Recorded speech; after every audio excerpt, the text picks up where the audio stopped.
Hei, dar ce e de fapt o asigurare de viață?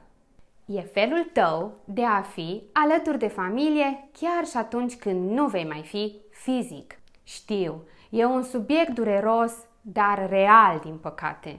Pentru că oricât de mult ne-am dori să nu vorbim despre asta, viața are momentele ei neașteptate.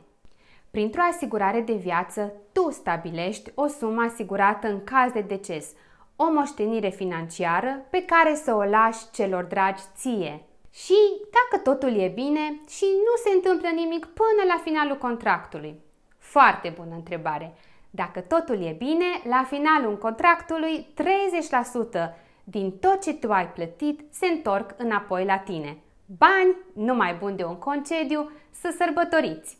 O asigurare de viață e o promisiune simplă.